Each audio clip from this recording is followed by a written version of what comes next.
कर्जत येथील टिळक चौकात साखळी उपोषणाला महाराष्ट्र नवनिर्माण सेनेचे जिल्हाध्यक्ष जितेंद्र पाटील यांनी दिली भेट. मराठा समाजाच्या आरक्षणाला दर्शविला पाठिंबा. मराठा समाजाला आरक्षण मिळावे या मागणीसाठी अंतरवाली सराठी येथे उपोषणास बसलेल्या मनोज जरांगे पाटील यांच्या समर्थनार्थ कर्जतमध्ये सुरू असलेल्या साखळी उपोषणास महाराष्ट्र नवनिर्माण सेनेचे जिल्हाध्यक्ष जितेंद्र पाटील यांनी भेट देत पाठिंबा दर्शविला आहे. तसेच उद्या दिनांक 31 रोजी निघणाऱ्या कॅन्डल मार्चला देखील उपस्थित राहणार असल्याची ग्वाही यावेळी त्यांनी मराठा बांधवांना दिली. तसेच शिवख्याती सायली भोसले हिने देखील आपले परखड विचार मांडत मराठा बांधवांना संबोधित केले. शिवबांमध्ये होती, फक्त माझ्या शिवबांमध्ये होती. छत्रपती शिवाजी महाराजांना वंदन करून आजच्या सकल मराठा समाज कर्जतच्या सर्व मराठा बांधवांनी आज गेल्या 3-4 दिवसापासून जो उपोषणाचा हे सुरू केलेला आहे. खरं तर प्रथम मी दिलगिरी व्यक्त करतो की मी जरी एका राजकीय पक्षाचा पदाधिकारी असेल तरी सर्वप्रथम मी मराठा आहे. माझं इथे येणं पहिल्या दिवसापासून कर्तव्य होतं, परंतु माझ्या लहान मुलीला ताप असल्यामुळे 2-3 दिवस माझे जरा त्याच्यामध्ये गेले. गेल्या अनेक दिवसांपासून एक योद्धा आपल्यासाठी लढतोय. त्या योद्ध्याचं नाव आहे मनोज जरांगे पाटील. गेले अनेक वर्ष आपल्या आया बहिणींवरती अत्याचार झाले, लाखोचे मोर्चे निघाले. आज आरक्षणासाठी लाखोचे मोर्चे निघत आहेत. आपण पाहत आलो की सरकार कुठची येऊ द्या, परंतु मराठ्यांचा आरक्षणाचा लढा हा अविरतपणे सुरू आहे.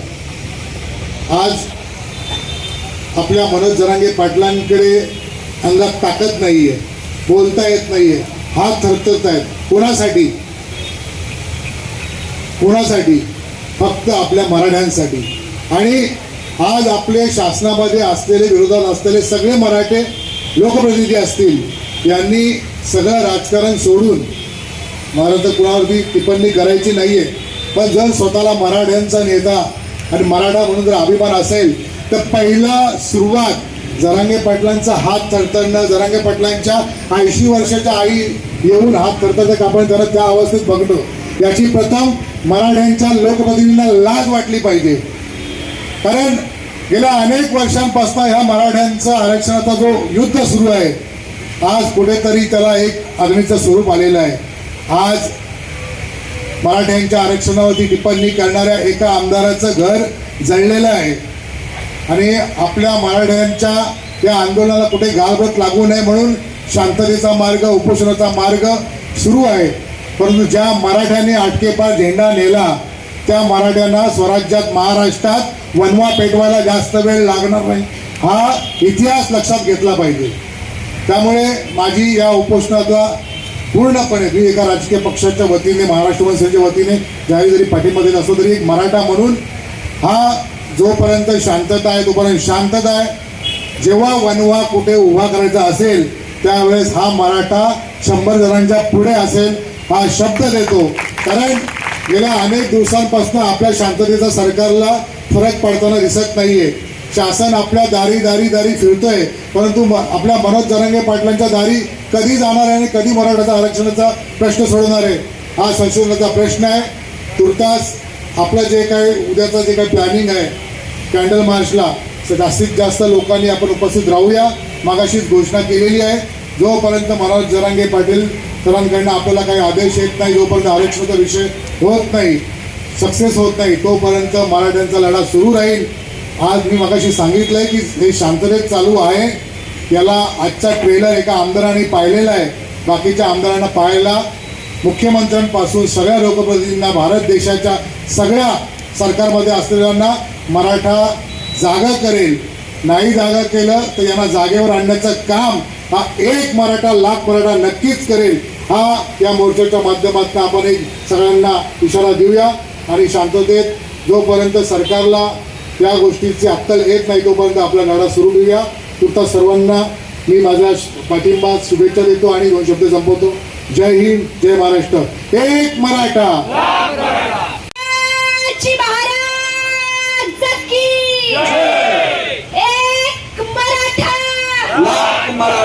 एक मराठा.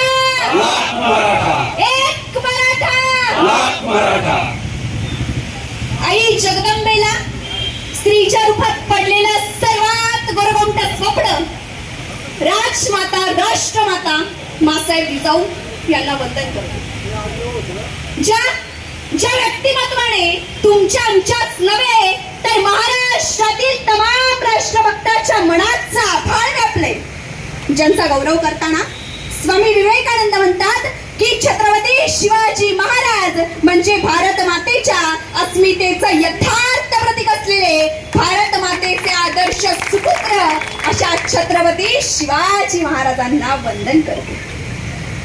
जड भक्तीचे न चौथानले तुमच्यावरी भाव, रियासतीवर नसे नोंदले कुणी तुमचे नाव, जरी न भात गाती डपावर तुमचे यशोगान, तरी सफलच झाले तुमचे बलिदान, तरी सफलच झाले तुमचे बलिदान. शिवछत्रपतींनी उभारलेल्या स्वराज्याच्या रक्षणासाठी ज्यांनी बलिदान देऊन हे स्वराज्य अबाधित राखलं अशा शिवपुत्र शंभूराजे यांना वंदन करते. स्त्री म्हणजे फक्त चुलीचा कारभार नव्हे, ती जर पेटली तर दिल्लीचा दरबार उद्ध्वस्त करू शकते. आणि तो ज्या सौदामिनीने केला त्या महाराणी ताराराणी सरकार आणि महाराणी येसूबाई राणी सरकार यांना वंदन करते. ज्यांनी शिवछत्रपतींनी निर्माण केलेल्या स्वराज्याचा साम्राज्यात विस्तार केला आणि अखंड हिंदुस्थानावर तब्बल 42 वर्षांचा राज्यकारभार केला अशा शंभूपुत्र हिंद नृपती छत्रपती थोरले शाहू महाराजांना वंदन करते. आज इथे प्रत्येक मराठा बांधव मनोज जरांगे पाटील यांच्या आमरण उपोषणाला पाठिंबा देण्यासाठी इथे उपस्थित आहे. खरं तर आज आम्हाला आरक्षणाची गरज आहे. सन 1600 मधलं सगळ्यात भीतीदायक वाक्य म्हणजे काय? हुजूर मराठे आ गए. आणि आजही मराठे आहेत. या मराठ्यांनी जागा झालं पाहिजे.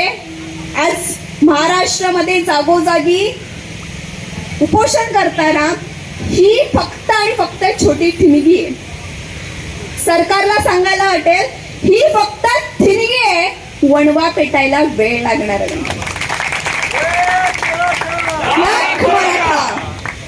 आणि आम्हाला आरक्षणाची गरज काय? का गरज आहे? आज आमच्या समाजाचा, मराठा समाजाचा एखादा हुशार विद्यार्थी असेल, आरक्षणाच्या खातिर फक्त आरक्षण नसल्यामुळे तो जर घरात बसत असेल तर किंमत नाहीये. आरक्षण दिलं तर मराठ्यांना आरक्षण दिलंच पाहिजे. एकतर सगळ्यांना समान हक्क द्या, नाही तर मराठ्यांना आरक्षण द्या. आणि जोवर मराठ्यांना आरक्षण मिळत नाही तोवर मराठा हा शांत बसणार नाही. मराठ्यांनी अटकेपार झेंडा नेलाय. पाणीपतचे युद्ध, मी इथे काव्य सादर करते पाणीपतचं, की मराठे म्हणजे काय.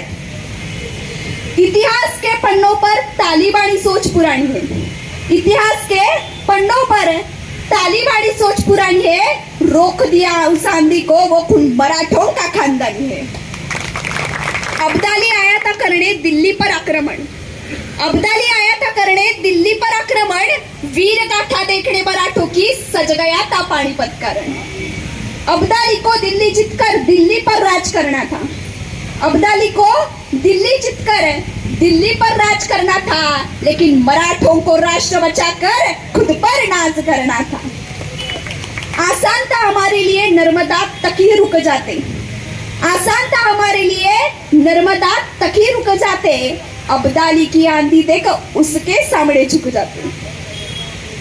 छत्रपति के वंशज थे हम, कैसे रह पाते मौन. छत्रपति के वंशज थे हम, कैसे रह पाते मौन. शमशेर ना उठाते हम तो राष्ट्र बचाता कौन. भूखे पेट शस्त्र उठाकर हम ही अब्दाली से लढे थे. आजही मराठा आरक्षणासाठी ते प्रत्येक मराठा उपोषण करतोय. भूखे पेट शस्त्र उठाकर हम ही अब्दाली से लड़े थे. हमारी वीरता की झंडे हमने पानीपत में गाड़े थे. पंजाब सिंधु गुजरात मराठा, इसी कोण से हमारा नाता है. पंजाब सिंधु गुजरात मराठा उसी कोड से हमारा नाता है। पूरा भारत स्वतंत्र रहे यही छत्रपति का स्वप्न है। पूरा भारत स्वतंत्र रहे यही छत्रपति का स्वप्न है। आज प्रत्येक मराठा इथे उपोषणात सहभागी झालाय। खरं तर त्यांचे मनपूर्वक आभार मानते, कारण मराठ्यांना आरक्षण हे मिळालंच पाहिजे, ही काळाची गरज आहे। आणि आजही जे मराठे घरात बसून सोशल मीडियावर पोस्ट करत आहेत त्यांना मी एवढंच सांगेन, उठ मराठा जागा हो, उठ मराठा जागा हो, मराठा आरक्षणाचा धागा हो, मराठा आरक्षणाचा धागा हो। धन्यवाद। बोला